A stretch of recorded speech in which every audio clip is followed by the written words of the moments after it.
क्या दोस्तों आप लोग आईपी कैमरा फील्ड के अंदर काम करते हैं, मतलब कि आईपी कैमरा का इंस्टॉलेशन करते हैं, या फिर अभी नया कुछ करना चाहते हैं, मतलब कि एनालॉग एचडी को छोड़कर आईपी कैमरा लगाना चाहते हैं, या फिर ऑलरेडी लगा रहे हैं लेकिन उसमें प्रो बनना चाहते हैं। दोस्तों आज की इस वीडियो के अंदर मैं आपको 10 ऐसी बातें बता रहा हूं जिनका ध्यान रखकर या फिर जिस चीज को अवॉइड करके आप बिगिनर से प्रो पे पहुंच सकते हैं, मतलब कि आईपी कैमरा के मास्टर बन सकते हैं। बहुत बड़ी चीजें नहीं है, बहुत स्मॉल सी चीजें हैं जिनको ध्यान में रखते हुए आप प्रो की तरफ जा सकते हैं। तो दोस्तों नमस्कार, मेरा नाम है भरत जैन। स्वागत करता हूं एक बार फिर से आप सब लोगों का हमारे इस यूट्यूब चैनल भरत जैन पर। और आप लोगों से एक रिक्वेस्ट है कि अगर अभी तक आपने हमारे इस चैनल को सब्सक्राइब नहीं किया है तो सबसे पहले जाकर दोस्तों यार चैनल को सब्सक्राइब करिएगा। 4 लाख का आंकड़ा हम लोग क्रॉस करने वाले हैं, करीबन 3,94,000 के आसपास फॉलोअर्स हो गए हैं। सो ये हमारा एक जबरदस्त अचीवमेंट होगा, हम सबका होगा, और फटाफट से इसको हम लोग 4 लाख तक पहुंचाते हैं और फिर हम लोग बोलते हैं वंदे मातरम या फिर वंदे भारत। तो चलिए दोस्तों इसी के साथ में इस वीडियो को शुरू करते हैं।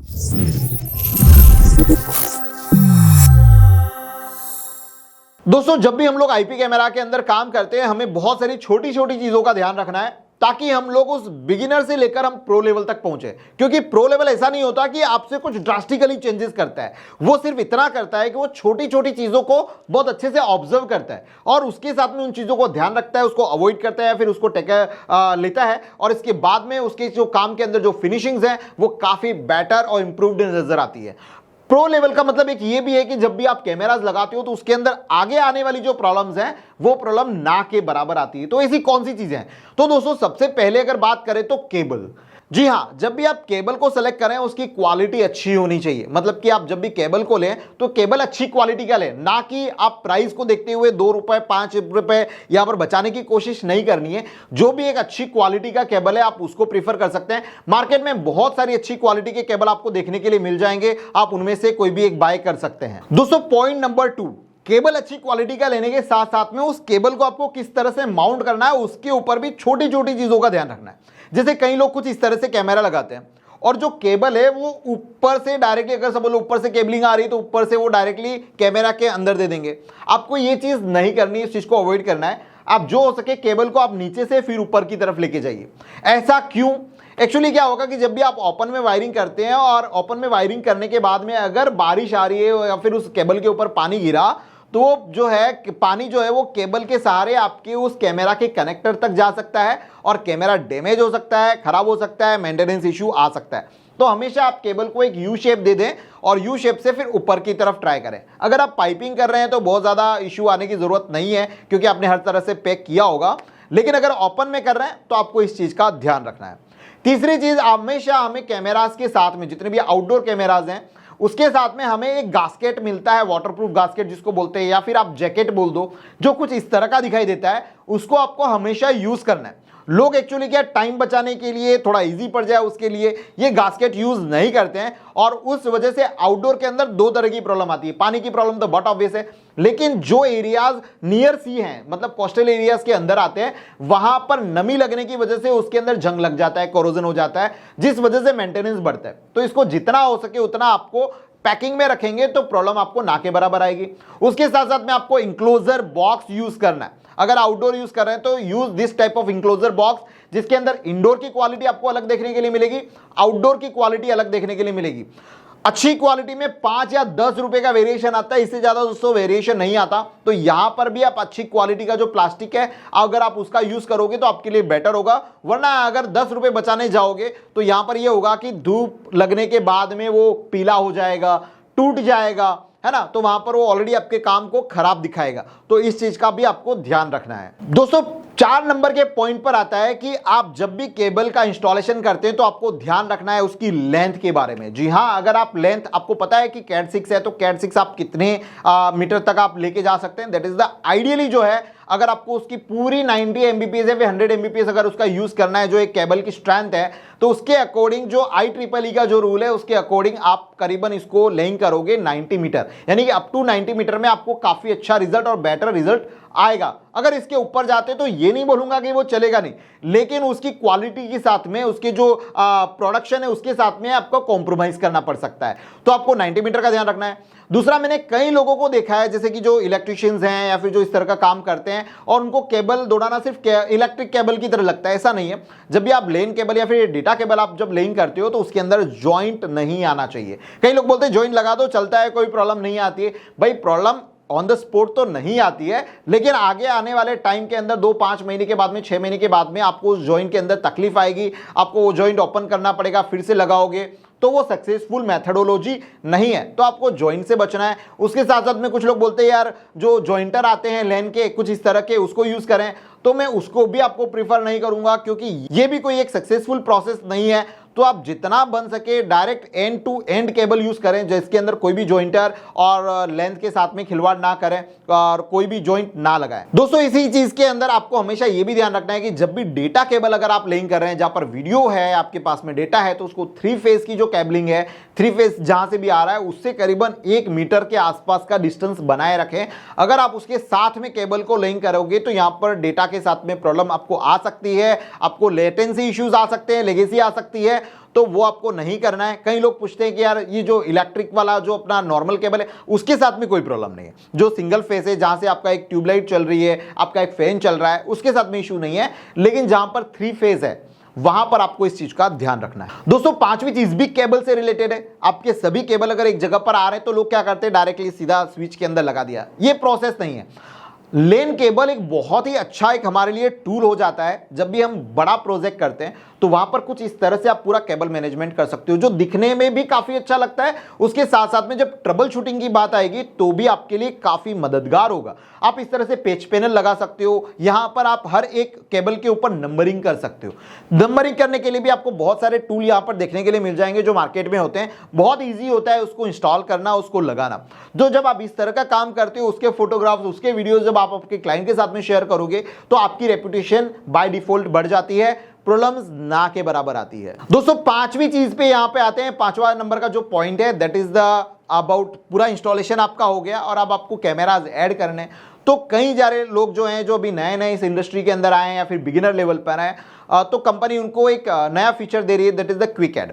क्विक ऐड बिगिनर्स के लिए ठीक है क्योंकि उनको बहुत ज्यादा आइडिया नहीं है, लेकिन आप यहां पर ये वीडियो बन रहा है बिगिनर से आपको प्रो लेवल पर जाना है, तो प्रो ये बोलते हैं कि आपको कभी भी क्विक ऐड मेथड है उसको यूज नहीं करना है। आपको हर एक कैमरा को आपके ब्राउजर में ओपन करिए, उसको एक पर्टिकुलर स्टैटिक आईपी दीजिए। इसके बाद में जिस लोकेशन पे वो कैमरा है उसके अकॉर्डिंग उसकी ब्राइटनेस, कॉन्ट्रास्ट, उसके कलर करेक्शंस करिए ताकि आपको उस पर्टिकुलर एरिया के अंदर वो पर्टिकुलर कैमरा है जो आपको काफी अच्छा रिजल्ट यहां पर दे पाए। तो आपको इस चीज का ध्यान रखना है ताकि आपका एक एक कैमरा काफी अच्छा रिजल्ट आपको देगा और आप धीरे धीरे बिगिनर से प्रो की तरफ बढ़ते जाएंगे। तो आपको क्विक ऐड यहां पर यूज नहीं करना है। दोस्तों अगली बात करते हैं कि जब भी आप ये सब प्लानिंग कर रहे हैं तो वायर को बचाने के लिए लोग लूपिंग मेथड यूज करते हैं। For example switch number 1, switch number 2, switch number 3, switch number 4 इस तरह से आ रहे हैं। अगर ये 4 का स्विच है तो 4 कैमरा यहां पर आ गए और इसके बाद में जो इसका अपलिंक हुआ वो हमने दूसरे वाले स्विच को दिया। यहां पर 4 कैमरा है, फिर आपने अपलिंक को दिया, फिर यहां पर 4 आए, फिर आपने अपलिंक को दिया। तो ये मेथड भी जितना हो सके उतना अवॉइड करना है। अब आप पूछेंगे ऐसा क्यों करना है? बिकॉज अब अगर समझ लो कि स्विच नंबर 2 में अगर प्रॉब्लम आई तो आपका स्विच नंबर 1 का भी जो एक्सेस है वो बंद हो जाएगा, राइट? तो इस वजह से आपको प्रॉब्लम आ सकती है। तो चांसेस या फिर कुछ इस तरह से रखिए कि आपके जो स्विचेस है ना उसको एक सेंट्रलाइज पे ले कि भाई इस स्विच से भी डायरेक्टली आपका जो मेन स्विच है उस तक आ रहा है, इस स्विच से भी मेन स्विच तक आ रहा है, इस स्विच से भी मेन स्विच तक आ रहा है। केबल हो सकता है थोड़ा सा आपका ज्यादा जाएगा लेकिन आपके लिए फ्यूचर काफी अच्छा होगा। अगर आपको लगता है कि आपका डिस्टेंस बहुत ज्यादा है तो आप फाइबर ऑप्टिकल यूज कर सकते हैं, बट ऑब्वियसली 90 मीटर से हम लोग क्रॉस नहीं करने वाले। अगर 90 मीटर को क्रॉस करना है use the fibre optical cable. बहुत सारे ऑप्शंस आपके पास में मार्केट में अवेलेबल है, तो आप उसका यूज करके भी आप इन आगे आने वाली जो प्रॉब्लम्स है उसके लिए सॉल्यूशंस ला सकते हैं। तो लूप मेथोडोलॉजी को अवॉइड करना है। मैं ये नहीं बोलूंगा कि नहीं करना है बिल्कुल भी, लेकिन अवॉइड कर सकते हैं ताकि आप बिगिनर से प्रो की तरफ जंप कर पाए। दोस्तों इसी के साथ में एक चीज और जुड़ जाती है, that is the point number 8। वो क्या बोलता है कि बैंडविड्थ का कैलकुलेशन आपको प्रॉपर लेकर चलना है। लोग एक्चुअली बस आ रहे हैं, लगा रहे हैं और चालू कर रहे हैं, ऐसा नहीं होना चाहिए। देखिए एक्चुअली क्या है कि जैसे कि हमने लास्ट वाला ही मेथड देखते हैं कि हम लूप वाली जिस पे है switch number 1, switch number 2, switch number 3, switch number 4 लगी हुई है। अब स्विच नंबर 1 के ऊपर अगर समझ लो कि लोड आ रहा है हमारे पास में 40 Mbps का, यानी कि वहां पे जो 4 कैमराज लगे हैं 40 Mbps का लोड हो रहा है। अब 40 Mbps ऊपर से आया, मतलब आपने स्विच नंबर 2 में दिया और इस स्विच का भी 40 Mbps हुआ, राइट। तो अब कितना हो, 40 + 40 80 हो गया। अब अपने थर्ड नंबर पे आए, 80 ऑलरेडी ऊपर से आ रहा है और यहां पर भी आपने 40 कर लिया, तो कितना हो गया, 120 हो गया। अब ये जो आपने स्विच रखा है दैट इज वो कितना रखा है, 10/100 वाला रखा है, तो बट ऑब्वियस है वो ओवरलोड हो जाएगा। तो ओवरलोड होने की वजह से आपको यहां पर लेटेंसी देखने के लिए मिलेगी, आपको जो विजन है वो चिपका हुआ देखने के लिए मिलेगा। हो सकता है इनिशियल लेवल पे आपको अच्छा आ जाए, लेकिन आगे आने वाले 1-2 महीने के अंदर उसके अंदर आपको प्रॉब्लम आएगी, पिंग यहां पर टूटेंगे ही टूटेंगे, क्योंकि स्विच की इतनी कैपेसिटी नहीं है। तो आपकी प्रॉपर कैलकुलेशन होनी चाहिए कि जहां पर आपको 10/100 स्विच यूज करना है वहां पर वो करिए, जहां पर आपको 100/1000 यूज करने तो आपको वो करना है। और कई जगह पर आप पैसा बचा सकते हैं। किस तरह से बचा सकते हैं कि हर एक स्विच के अंदर पीओई देना जरूरी नहीं है, जहां पर कैमराज है वो पीओई लोगे, लेकिन इन सबका अगर कोई एक हब बन रहा है जहां पर स्विच नहीं है, सभी स्विच के सिर्फ केबल्स है, तो वहां पर आप गीगा स्विच ले सकते हो जो कि पीओई गीगा से सस्ता आता है। तो इस तरह से आप प्रो बन सकते हैं। दोस्तों पॉइंट नंबर 9 जो सब लोग ज्यादातर मिस्टेक्स करते हैं वो ये करते हैं कि जो भी पासवर्ड है ना, जैसे कैमरा का पासवर्ड कुछ अलग रख दिया, एनवीआर का पासवर्ड कुछ अलग रख दिया, इस वजह से आगे आने वाले में जब भी आपको प्रॉब्लम आएगी तब आप हमेशा यार इसका पासवर्ड क्या रखा था, इसका पासवर्ड क्या रखा था, टीम बदलती रहती है, उसने अपने अकॉर्डिंग रखा था। तो आपकी कंपनी है तो उसका एक कॉमन पासवर्ड बनाइए, वो पासवर्ड आपका हर जगह पर यूज करना है, लेकिन वो एकदम कॉमन नहीं होना चाहिए, जस्ट लाइक admin@123 इस तरह के पासवर्ड मत रखिए, ताकि उसको तो हर कोई एक्सेस कर पाएगा। देयर इज ए चांसेस कि कैमराज हैक भी हो सकते हैं आपके। तो आप यहां पर एक अपना खुद का पासवर्ड बनाइए, लेकिन वो पासवर्ड कॉमन कि कैमरा को ऐड करने के लिए वही दे रहे हैं। हाँ, एनवीआर जो है आप जब भी लगाएंगे उसका जो एक्सेस वाला जो पासवर्ड होगा वो आपके क्लाइंट के अकॉर्डिंग पूछ सकते हैं। अगर क्लाइंट को कोई प्रॉब्लम नहीं है तो आप आपका पासवर्ड यूज करिए, लेकिन अगर क्लाइंट को कुछ प्राइवेसी इश्यूज हैं तो क्लाइंट को खुद बोलिए कि आप क्या पासवर्ड रखना चाहते हैं और फिर वो जो पासवर्ड रखना चाहे उसको चेंज करके उसको सरेंडर कर दीजिए। तो इस चीज का भी अगर आप ध्यान रखेंगे तो आपकी जो प्रॉब्लम्स हैं वो आगे जाके ज्यादा नहीं आएगी और आपको काफी सारी मेहनत नहीं करनी पड़ेगी। बाइंड अनबाइंड और ये सब करना इट्स वेरी टफ प्रोसेस, जिसमें आपका काफी सारी टाइम चला जाता है। तो अगर आप प्रो रहेंगे तो आपको पता है आपकी कंपनी का पासवर्ड क्या है, आप इस तरह से इसको अच्छे से ऑपरेट कर सकते हैं। दोस्तों point number 10 that is the extended mode. जी हाँ, बहुत सारी पीओई स्विच के अंदर एक्सटेंडेड मोड आता है। जैसे आपने देखा है कि 90 मीटर तो मैंने बता दिया, बोले कि यार एक कंपनी ने तो बोला था कि 250 मीटर तक यहाँ पे लेइंग कर सकते हैं। तो जी हाँ, 250 मीटर तक लेइंग कर सकते हैं, लेकिन उसके अंदर एक स्टार है। स्टार क्या है कि अगर इस स्विच की जो कैपेसिटी है वो 100 Mbps की है, राइट। तो जैसे ही आप एक्सटेंडेड मोड को यूज करेंगे, यानी जैसे ही वो स्विच को आप ऑन करेंगे तो आपका जो पर पॉइंट जो एमबीपीएस होगा, जो बैंडविड्थ होगा वो 10 Mbps हो जाएगा, यानी कि काफी रेड्यूस हो जाएगा। तो अब ये जो चीज है वो कुछ चीजों के लिए सही है कि जैसे आपको कैमरा एक पोर्ट पे एक ही कैमरा का लोड देना है और ज्यादा 10 Mbps आप वो नहीं करने वाले, तब तक तो ये स्विच सही है।